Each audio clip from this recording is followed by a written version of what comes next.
Welcome to the Sports Beat podcast by the Kansas City Star. I'm Sam McDowell, sports reporter with the Star, joined again this week by Ike Opara, sporting Kansas City defender in the middle of your Western Conference semifinal series. Thanks for taking time with us. Yeah, no problem. We had a pretty monumental week with the midterm election, so a lot of things are happening.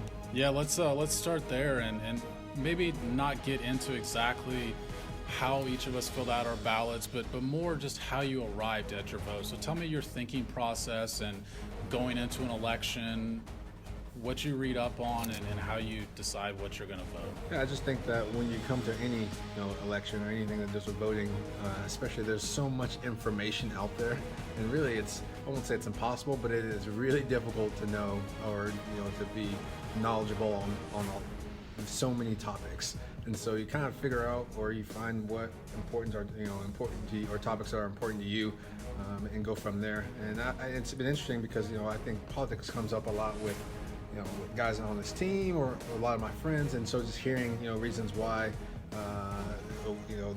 why they vote or what they lean to on issues, is really interesting to hear because I think It's so easy to look at the overall spectrum, but then I think you forget to break down individuals as to why they voted for or a person in whatever, the Senate or the House or the President.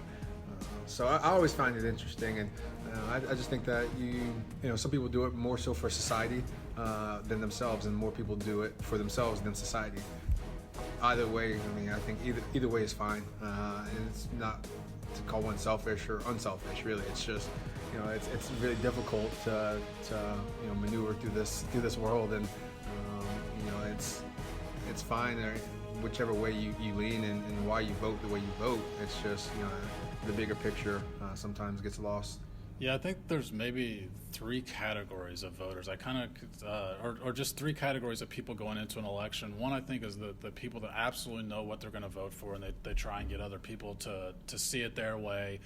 I think there's the second category, which it sounds like you probably fall into, which is maybe you have an idea of what you feel, but you like to research it and talk, whether it's talking to people or reading about it, and maybe that's how you arrive at your vote. Mm-hmm. And then the third, I think, is maybe the biggest issue is the people that just don't vote at all. Right. But me specifically, I think and I hate to plug our own stuff, but I think the Star puts out a really informative ballot, and they also obviously write editorials about what they feel like you should vote, but also just it breaks down what the issues are, which this year was incredibly helpful because of what the ballot actually was. Yeah. So you find the amendments on the ballot difficult to read? For sure. The Missouri one, I voted in Jackson County this year, and I thought I had done an incredible amount of research going into it. I almost felt like I was back in college cramming for a test or something again, trying to figure everything out. But when I actually got my ballot and was filling it out, I was just shocked at the language of how the amendments were written, because they were so thoroughly explained in the Kansas City Star's voter guide, and they were not that way in the Jackson County actual ballot. And there were a few items that I actually left blank because I did not feel as if I was up to speed on exactly what I was voting for. And that's kind of the dangers of voting, is having to vote on a topic that you might not be educated on. And I think it's probably intentionally so. Yeah. I think it's probably the language is. I know that both sides debate how it's going to be written on a ballot, so I feel like sometimes it's intentionally confusing or misleading, which is obviously an issue that needs to be cleaned up. Yeah, definitely. I think motives, there's a lot probably that goes into that, whatever side's leaning one way for the wording to be maybe too difficult than it needs to be, because it doesn't need to be that difficult at times, I think. And just imagine how many people go in there uneducated, and I think that's kind of let me backtrack. Not say uneducated, but just have no idea what. Just haven't researched it, maybe. And that's kind of a danger of voting. Like, I think people vote for, I think when JFK was running for president, it was one of the first, elections on TV, and people voted for him because he was good looking. Yeah. Is that a reason to vote? So like, I just think that when you don't know a topic, I don't know if you should or should skip over that, because I do think it's a fine line. Just being in the voting booth doesn't make it acceptable to just vote for something you have no idea on, or does it? I don't know.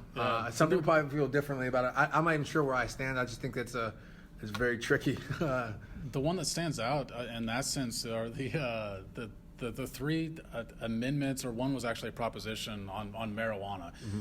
And you wonder how many people really research those versus just, obviously marijuana, I feel like people already have a strong opinion about either way.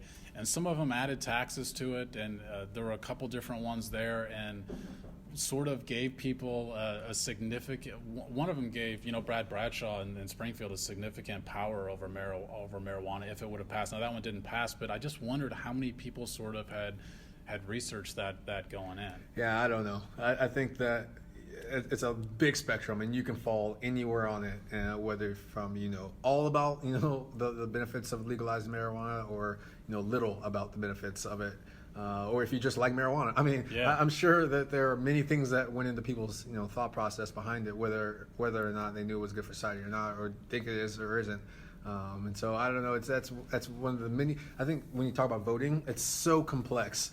I mean, you can talk about issues, and then that issue could have 15 different answers or subsets, and lead you into a different rabbit hole. And you talk about a whole different issue, and so you can start on A and end in Z when it comes to voting and topics. Yeah, I'd like to point out the only reason I brought up the topic of marijuana was with Nate Bukaty sitting here trying to get into our podcast. It just reminded me of that topic. But let's go on to our next topic, which is just the importance of voting. And I mentioned that I feel like there's sort of three categories of people going into an election, and the turnout in Missouri this year was 55% of all eligible voters actually voted, and it was the most for a midterm election in 2 decades. And to me, maybe this makes me a pessimist, but I still look at it and say, why are 45% of eligible voters not voting? Yeah, I think there could be many explanations. I think one could just be making it a national holiday would as well increase voter turnout. I think.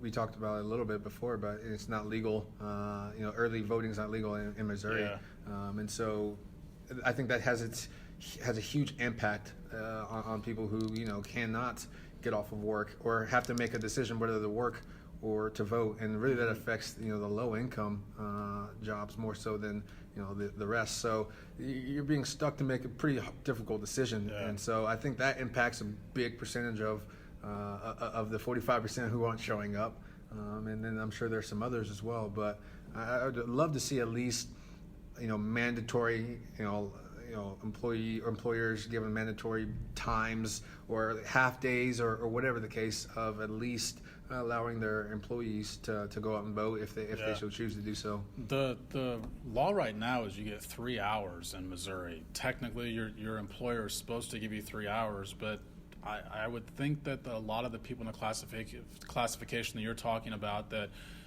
really need a job, can't afford to risk losing that job, probably aren't comfortable with asking for 3 hours off to go vote. And it brings up another issue that you talked about, which is without early voting in Missouri, it's not a quick process to get through the line. I waited over an hour to vote, and I was actually part of a precinct that was allowed to cut half the line, if not more than half the line. And I wondered how long the people that, my wife went at 6 o'clock in the morning, and she still waited over an hour. Mm-hmm. She's a teacher. She was late to getting to school. I was saying, if that's the case, I was actually thinking that teachers, especially, there are many people who wouldn't be able to take a half day off, unless it was mandatory or a national holiday or half day in school, just something along those lines. I think a lot of people were affected by not having really the freedom and the luxury of just leaving for 3 hours. I don't know. It's Hey, it's Blair Kirchhoff, and if you're listening to this, you love Kansas City sports, whether it's the Chiefs, Royals, Sporting, Mizzou, KU, or K-State. And no one covers these teams like the Kansas City Star. If you currently subscribe to the paper or have a digital subscription, thank you for your support. And if you don't, here's a great offer. It's called Sports Pass. unlimited digital access to every sports story and video on kansascity.com. And it's just $30 for the first year. It's the best sports value in town, just 8 cents a day or $2.50 a month. You can't beat that. Subscribe now at kansascity.com/sportspass. There's politics involved in stuff like that when there shouldn't be, which is the sense that, there's politics involved in who gets to vote and who doesn't get a vote. And it's very clear why, one party wants some people to vote, why one party does not want some people to vote. And to me, the most powerful thing you can do is vote. Yeah. Because everyone's vote is counted equally. It's the one system that we have maybe in this country where everyone's on an equal playing field, because your vote counts just like my vote does. Yeah, and every vote counts. I mean, you saw how close some of these races were, across the country. Yeah. And it was, just a few thousand at times. And so that strikes the people who say, "Oh, my vote doesn't matter." Well, yes, your vote does. Look how close that race really is. It was really like that in your home state, North Carolina. I actually read that I think only 50.3% in that state voted Republican, but Republicans got 10 of the 13 congressional seats out of that because of just the way districts are drawn there. Yeah, and that's a complicated issue itself. Just with you even just look at the electoral college, right, and compared to the popular vote, and it's like and I know this doesn't necessarily do with majority, because independents usually take X amount percentage, and so it's really never a true majority. Sure. But it's just like, why isn't there just a race? Yeah. Whoever has the most votes wins, kind of thing.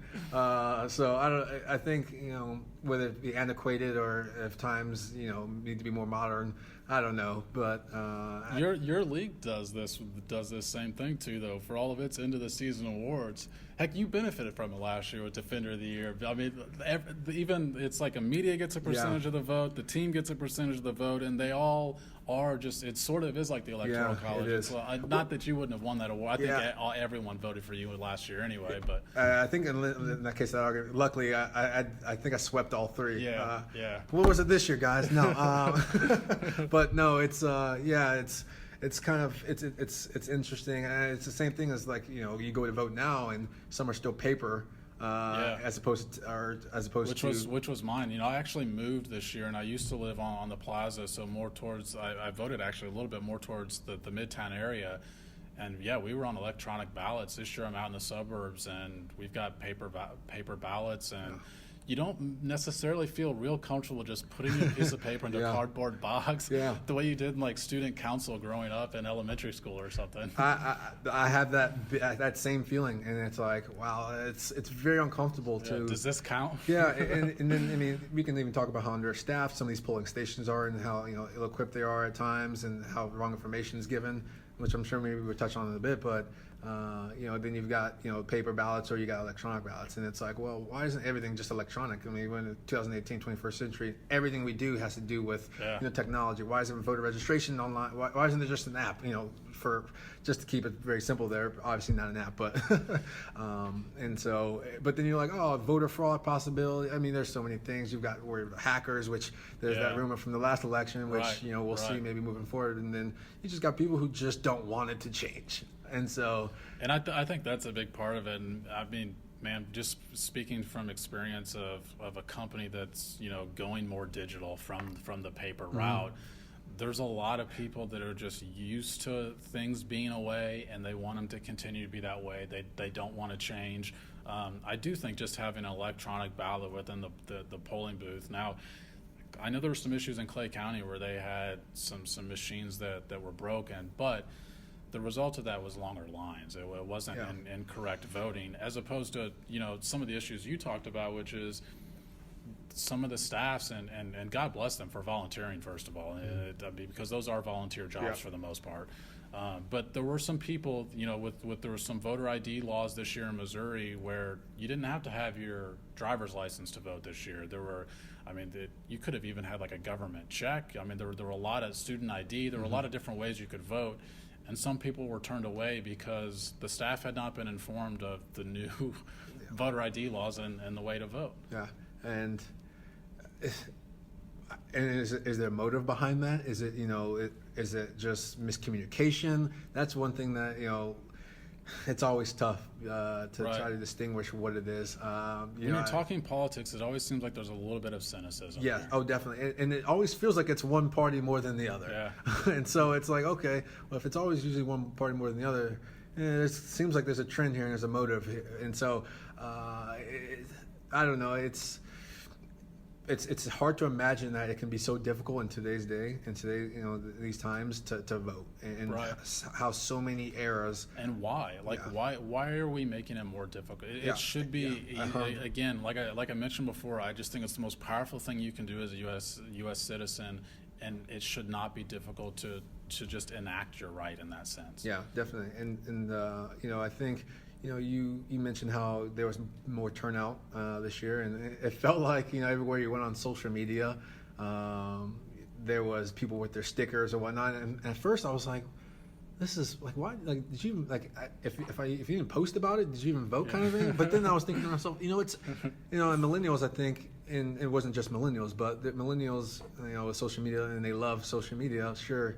But I think it tried to make it cool again to vote, and that actually was, very fun to see. Just people who were trying to make it cool and trying to encourage the population to fulfill their civic duties in this country, and so I thought it was pretty cool. And I've got a friend that I follow. I went to school with him. He plays now in USL with NCFC, and Alson DeLue's a great guy, and he was raffling off signed jerseys, for people who tweeted at him or sent him a picture of their I voted stickers. Cool. And it's just like things that increase engagement was cool to see. Yeah. And I just think that there's little things like that can help increase the turnout. But again, there are a lot of issues that still need to be fixed in terms of registering and then voting. Registering and voting as well. We had a few candidates that we saw nationally, not in Missouri necessarily, but that really sort of enlivened the vote. And a lot of those candidates did not win, but there was sort of a trend of a couple other things that we saw. But I'd like to sort of discuss, maybe even if it wasn't here locally, just a topic or two that may have stood out to you that you saw in the midterms on Tuesday. Yeah, I would say there were a few candidates, at least, that, Beto was one. Just refreshing to see someone, genuinely cared. Didn't matter what side of the party or what side of the spectrum you were, what party you supported. He wanted everyone there to fulfill, his vision of, inclusion in this country and bringing this country together when it feels like it's so divisive. I think that, just regardless if you support him or not, I just think that idea is so powerful and refreshing to see in a candidate, period. And I just think moving forward, can we have these ideas regardless of who you support? Can these politicians who are running for whatever office have these ideas that are looking out for the public and not just what seems like themselves or who they're lobbying to or whatever? I think the reason that's refreshing is because it is becoming more rare, and I think the reason it's becoming more rare is because it's hard to get elected in that sense. Yeah. And we actually did see even O'Rourke lost his election, but it's hard to rally your base if you're not fully on board with that base, and that's what we've seen in a lot of the recent presidential elections is people are sort of moving further away from the middle, I think, because it's hard to win your primaries and stuff like that, and that's why you mentioned that was refreshing. And for me, one of the biggest takeaways was just the diversity we had in a lot of the candidates in these midterms, and a lot of the ones that won. There's going to be more women now serving in Congress than ever before, which is great. And I think it's like 23%, so there's still a long way to go, but it's up from 20, so it's a 3% jump. There's a lot of women that beat out male incumbents this year, and you actually saw even locally, Sharice Davids won in Kansas, and she's an openly gay Native American woman, and for that sort of background to win in Kansas, I thought was just really cool. Yeah, and I think the more people you have in office that the population identifies with is massive for this country, and having different opinions, different takes in rooms. You're not going to see the 60-plus-year-old typically, old white male in a room and be no other person in that room. It's now we're going to have a little bit more diversity, a little more opinions, a little bit more experience, and from different backgrounds. I think now in office to help represent hopefully a more accurate, voice of the public and the issues that are happening. And that's typically been when like a segment of the population or a specific classification or group of people have become more welcomed in this country, or felt like even that they belong more, is when they see one of their own become,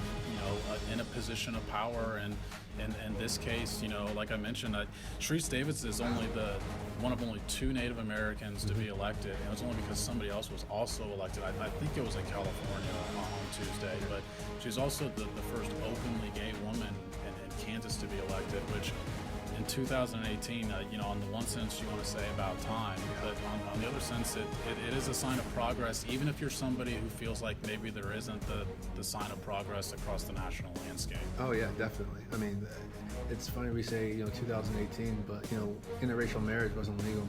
Right. It was 50 years now, 51 years now, and so gay marriage just within the last decade. Exactly, and our parents grew up and saw that. And so there's a still large population that has seen a lot of things, and a lot of things that I think are in the negative, and now that are becoming more normal or more acceptable when it should have always been. But I just think that when you look at someone who's now in a position of power in an office that says, okay, well now we have a take for maybe the LGBTQ community and whatnot. And so I just think that the more people you're able to have that represents pockets of this country or percentages of this country, the better off we'll be as a whole.